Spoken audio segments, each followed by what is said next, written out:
Hi guys, so yesterday Nintendo announced a new console, Nintendo Switch Lite. It's going to be a smaller version of the current Nintendo Switch with basically no Joy-Cons, so a fixed unit. Just go through a few features that they've announced and my thoughts on it. I'm going to pretty much say that it is not going to be compatible with SXOS as the current new switches, the original switches, but the ones with the updated processor does not work with SXOS, so don't get your hopes up with this. Just want to go through a few thoughts and basically what it is.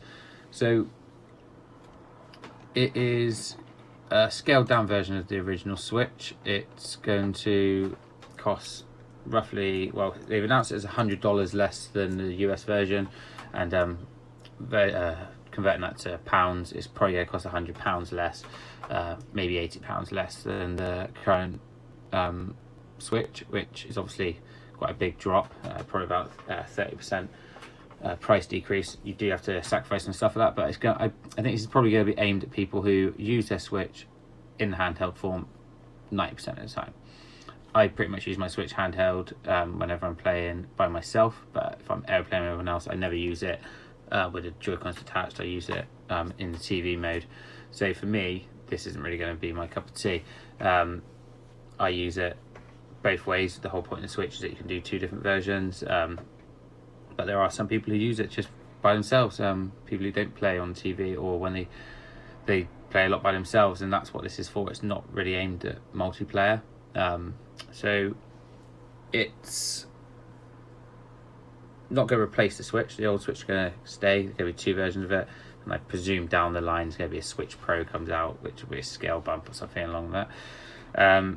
It's got a smaller form factor. The screen is 5.5 inches, not 6.2, so it's only 0.7 of an inch, but you're going to notice that. But it will feel smaller in your hands. Aimed at it is going to be aimed at a handheld console only. There's no TV output. Big bummer. I think that it makes it just a handheld console, so you're not going to be able to put it on your TV and get that scale bump where you get the higher frame rate and it can run a little bit fast because it's got the fans working with it. So this is going to be a handheld console only, which just means like the quality of the games, that how it runs anyway, not the actual games that are playable, but sometimes you get a frame rate boost on certain games by playing it in TV mode. No kickstand on the back, as it's not aimed at multiplayer. It is a handhold, so even though kickstand was flimsy and cheap, you can still dock it and take the Joy-Cons off and play with your friends. You can't do that here. No IR sensor, as the remote doesn't actually come off now, kind of, which makes sense. Big bummer. No rumble, so no rumble packs in the console at all, so you're not going to get any rumble feedback from playing any games. I don't really know how many people use that, but I kind of think that was a kind of important thing to have in a lot of games. And that's a lot of the cons or the negative things that have come from it. So like the things that have taken away to strip down the price. One nice little addition is the D-pad, which they've added here.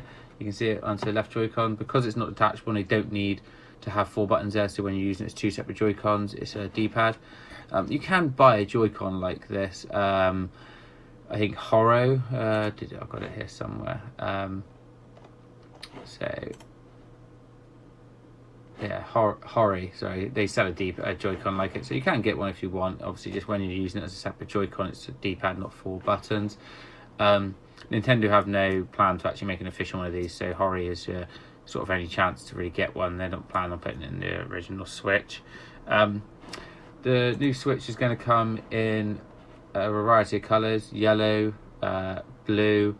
It's got this grey colour here as well. There's also going to be a Pokemon themed one, so that'd be quite cool. It'll be like greyish with a Pokemon. Like, I don't know if there's any. Yeah, I've got a picture of it here. Yeah, it's like a nice grey. It's like pink and blue. I think it's quite cool. And some Pokemon on the back. That's going to come with Sword and Shield, I presume. That'll be released around the sort of time. But that's the back of it. So you've still got your SD card slot here, but it's a bit more secure, as it doesn't open up with your kickstand. Speakers same place. The fans at the top a little bit different. It's like dots instead of a grill now. Looks like the headphone jacks at the top there. Very much the same sort of design in the fact that what it is, but it's just they've removed the detachable part of it. It's going to come with a battery boost. I think that's because it's not going to have to charge controllers. It's not going to have the bigger screen. It's not going to have to run the higher frame rate and all this. It is going to come with a battery boost. Just a few pictures of what we're getting. You are going to be able to still use wireless controllers with it. So you're going to be able to patch a Pro controller or other Joy-Cons to it. I don't really know, so you can play multiplayer on it, but it's not what it's really aimed at. So I don't really know how it's going to work. I don't know if you're going to be able to, one person holds the Switch Lite and uses that as their controllers, or you're going to have two separate controllers to do it. Not really releasing any of those details yet, and I guess once everyone gets their hands on these and they're able to play with it, they'll be able to see more what it's about. At the moment, you can't transfer your save data, which is a bit silly, but I presume by the time this is released it will be resolved.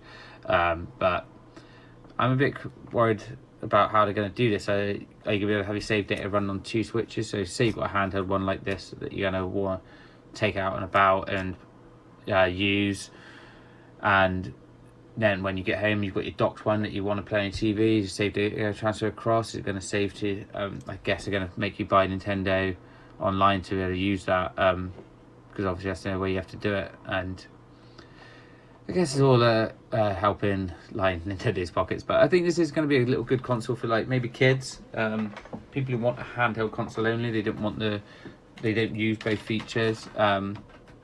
I love the Switch for its versatility and the fact that you can use it both ways, but there are a lot of people out there who only use it to play Fortnite on the go, or they just play Mario and stuff like that by themselves. They don't play any multiplayer, or they only play multiplayer online.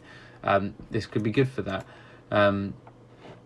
But at the moment, people don't really know the pros and cons of everything, but it's an addition to it, and it means they're working on switches, and they're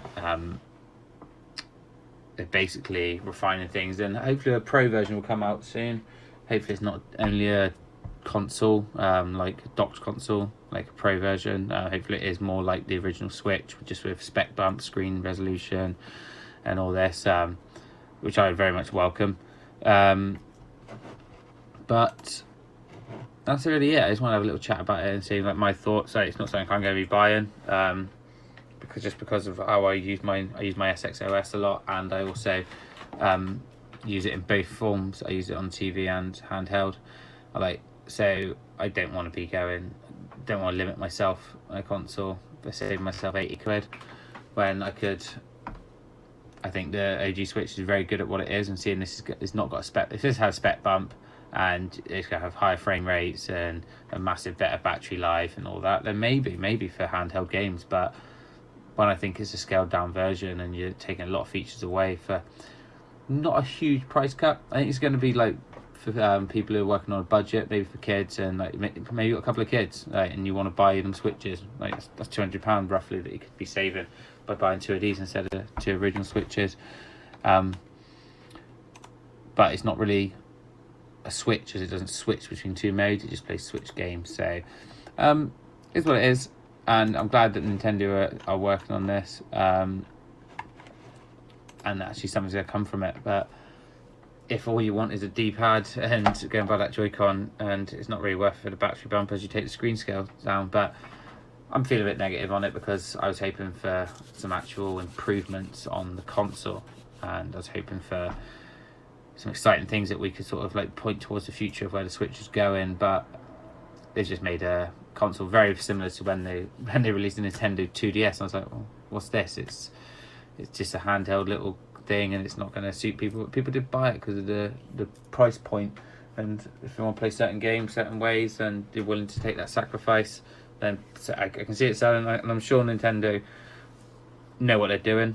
They've probably done the research and the polls and whatever, and they know exactly who this is going to be able to market to and everything like that. Anyway, guys, that's the Switch Lite. I know a few of you asked, and it is not going to be compatible with SXOS because SXOS isn't compatible with a new processor yet, and this will have probably the same processor or a form of it that is protected. So don't expect to be able to go and buy one of these and use your SXOS on it, especially not soon. But hopefully with all these flooding the market, it will increase SXOS's ability to market their products, and they'll work harder on what they're doing and what they're making. Anyway, guys, really thank you for listening to me rant on a little bit here, but and I just sort of want to get my thoughts and feelings out there and like tell people a few features. But from what I can see, it's basically a real trim down. They've taken a lot of features out to sort of release the price point down. So people who don't want to spend £300 on a console or a handheld, they've got something a bit more affordable now. I think it'll be good for certain people. And that's it. Anyway, cheers, guys. Thank you for listening, and have a good day.